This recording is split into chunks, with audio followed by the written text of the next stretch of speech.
vrsto pride prej preskočeni Aleksandar Lorenčič z Inštituta za novejšo zgodovino, ki bo predstavil svoj doktorat Tranzicija slovenskega gospodarstva v letih 1990 do 2004, nekje mogo zaključiti, drugače pa to never ending story.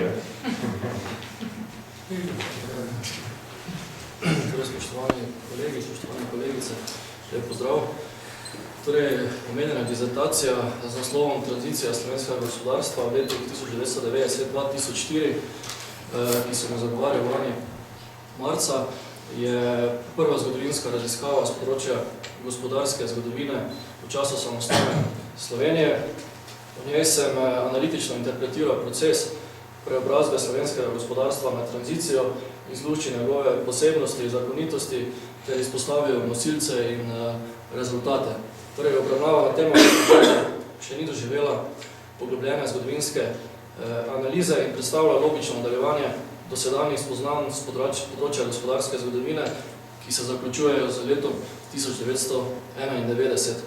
Torej, v ozadju lahko spremljate določene grafične prikaze in slike posameznih dogodkov, osebnosti, ki so nekako zaznamovale čas tranzicije. Skratka, dizertacija je nazorno in logično strukturirana po poglavjih. V ospredju mojega zanimanja pa so temeljni procesi, ki so tekli med tranzicijo, se pravi vstopanje v mednarodne integracije, makroekonomska stabilizacija, lastninjenje in privatizacija, prestrukturiranje gospodarstva, poleg tega pa še vprašanja regionalnega razvoja in primerjava z ostalimi tranzicijskimi državami, predvsem nam primerljivimi Češko, Madžarsko in Poljsko, s čime sem pravzaprav našo tranzicijsko zgodbo umestil v neki širši mednarodni kontekst. Torej, pisati o gospodarski tranziciji kot zgodovinar ni bilo lahko delo. Tu se strinjam z ameriškim univerzitetnim profesorjem, sicer madžarskega porekla, Ivanom Berendom, ki je v eni izmed svojih knjig zapisal, da je o dogodkih iz sedanjosti oziroma tako imenovani nedokončani preteklosti pisati približno tako, kot da bi streljal na premikajočo se tarčo. Sami veste, koliko spremljate in pripričan sem, da smo tako danes kot v preteklih letih bili tako rekoč vsakodnevno bombardirani številnimi informacijami, ki so se tako ali drugače navezovali na proces gospodarske tranzicije. Izstopali so predvsem primeri vezani na privatizacijski proces, menedžerski prevzemi in podobno. Poleg tega je seveda na trgu ogromno literature, člankov, tako znanstvenih, strokovnih kot poljudnih, ki predvsem po posameznih problemih, procesih obravnavajo gospodarsko tranzicijo. Zato se je bilo seveda v vsej tej množici podatkov zelo težko ustvariti neko relevantno podobo o procesu, tako kompleksnem procesu, kot je tranzicija. Težava je tudi v tem, da so si v tej množici podatkov nemalokrat podatki seveda nasprotujoči. Kot veste, je tudi ekonomska stroka okrog določenih vprašanj nemalokrat, da ne rečem vedno, deljena in imajo različna mnenja. Vendarle pa sem kot zgodovinar upošteval tako ekonomske, politološke, pravne, sociološke, kot tudi antropološke konceptualizacije vsebinskih, metodoloških in teoretičnih osnov preučevanja. Tako da menim, da je analiza obravnavanega procesa, ki sem jo pravil v dizertaciji, vsekakor nadgradnja dosedanjih spoznanj različnih ved, predvsem v tem smislu, da gre za pač sistematičen in celosten prikaz tega zaključeno zgodovinskega obdobja, se pravi obdobja med letom 1990 in 2004. Uradno se je namreč tranzicija, oziroma za uradni zaključek tranzicije štejemo vstop v Evropsko unijo. Torej, kar se tiče same metodologije, oziroma metodološkega pristopa, moram seveda izpostaviti, da je tudi tukaj šlo za neko svoje vrstno novost. Dizertacija namreč predvsem zaradi zakonskih obnovitev v večji meri ne temelji na klasičnih zgodovinskih virih, to je arhivskih virih. Zato je bilo treba to klasično metodo za preučevanje zgodovinopisja tudi nadgraditi. Torej, zato obstaja več razlogov. Torej, eden izmed njih je zakonodaja. Torej, kot veste, je po letu 1991 zakon takšen, da so po določenem obdobju arhivom dolžne predati svojo dokumentacijo in gradivo le državne institucije in organi.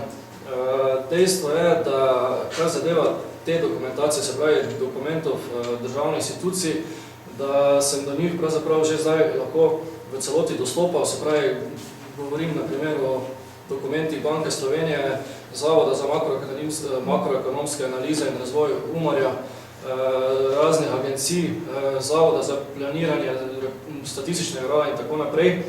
Torej, problem so gradiva, na primer političnih strank, osebnostne korespondence, namreč vsi ti niso dolžni predati arhivom svoje dokumentacije.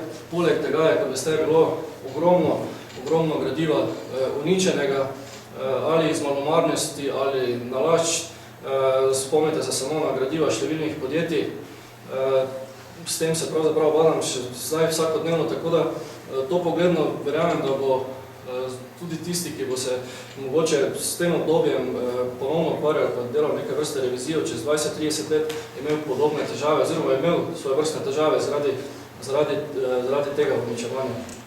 Kakorkoli, menim, da sem v dizertaciji enega od ključnih procesov postavil neko širšo družbeno dogajanje, pokazal na nek način povezave oziroma razmerja med politiko in gospodarstvom, iluzije, ki so spremljale prehod, uspehe, pa seveda tudi negativne plati, ki jih je v vseh razsežnostih razgalila aktualna kriza. Torej, več in podrobneje v razširjeni obliki, koliko seveda koga zanima, pa lahko prebere tudi v knjigi Prelom starih začetek novega, ki je šla letos maja. Hvala.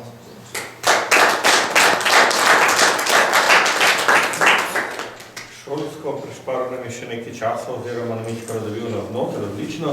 Kakšno vprašanje, to, kar jih je lahko zelo več, potem ne po tej logiki. Ne more pa odgovoriti na vprašanje, kdo je kriv, da smo tle, ker smo. Kdo je bil mentor?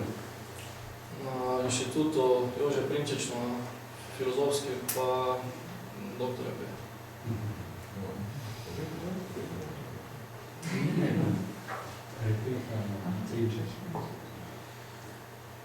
A ni najtežji, ko se zgodovinar znajde pred temi ekonomskimi podatki, pred številkami, kako se da pobrati? Ravno to sem prej izpostavil, da je težava. Ne govorim, da je vse nemogoče, tudi kar sem jaz napisal, da absolutna resnica verjetno ni, ampak ravno v tem je težava. Jaz sem se v večji meri normalno moral opirati na ekonomska spoznanja, na ekonomske raziskave, ampak kot sem že prej povedal, imamo določen problem, že glede same ali privatizacijske metode ali samega pristopa k tradiciji, o gladiolizmu, pa imamo, vprašamo tri ekonomiste, trije bodo povedali svoje mnenje. To praktično spremljamo tudi vsakodnevno glede aktualnih problemov. Tu se mi zdi tudi ključna težava, ki se danes kaže glede aktualne problematike, in to se mi zdi tudi največji problem, ki je trenutno, da pravzaprav se o določenih vprašanjih ali problemih ne moremo poenotiti. Mislim, da gospodarstvo je eno od tistih področij, kjer bi tako politika, pa tudi stroka pri določenih vprašanj morala priti pravzaprav do nekaj skupne točke. Če se v bistvu debatira in polemizira o določenih stvareh nekaj let, potem je logično, da stvari ne morejo biti naprej. A ste se tudi na dodiplomskem nivoju ukvarjali z ekonomsko zgodovino? Ja, v bistvu ja, sem imel že pri diplome, s tem, da takrat je bila lokalna tematika, gospodarstvo, politika, takrat v Ptujski občini. Pa kakšne ocene si ne upate dati od 6? Ocena, mislite, moja ocena tranzicije gospodarskega osiromašanja Slovenije. Ja, glede uradne, zdaj, če mislite, kaj se tiče oškodovanja družbene lastnine, Ja. zdaj, kar se tiče uradnih podatkov, vse na ti podatki, to treba povedati, da se agencija za revidiranje tega preoblikovanja je s svojim delom zaključila 31. julija 2004. To pomeni praktično takrat, ko nekaj vemo, da je pravzaprav po uradnem zaključku tranzicije so v Sloveniji začeli prihajati na plano neki rezultati oziroma določene normalizacije in so še tudi določene zadeve se takrat izpeljale, spomnite se samo menedžerski prevzem in podobno. Po teh uradnih podatkih pa tako, da to so podatki v bivših tolarjih še, da je v tem nadomeščenju oškodovanja prišlo v obdobju 90-92, predvsem zaradi takrat pač v tem času se še Slovenija ni imela sprejete ustrezne zakonodaje. Vemo, da smo zakon o lastninskem preoblikovanju podjetij dobili še konec leta 92 in v tem času so vsi ti pravzaprav presažljivanje določenih podjetij potekalo po takratni jugoslovanski zakonodaji. Skratka, po podatkih uradnih je v tem času prišlo do oškodovanja v vrednosti dobrih 86 milijard slovenskih tolarjev, v celotnem tem obdobju 90-2004 oziroma juli 2004 pa dobrih 104 milijarde. Jaz sem tisti podatek iz prvega obdobja revaloriziral in približno je ta vrednost pomenila nekako polovico letnega proračuna za leto 92. Ampak to so uradni podatki, se pravi, zdaj verjetno do realne slike in koliko je bilo dejansko oškodovanja in podatkov, verjetno nikoli ne bomo poškodili. Še vprašanje? Hvala.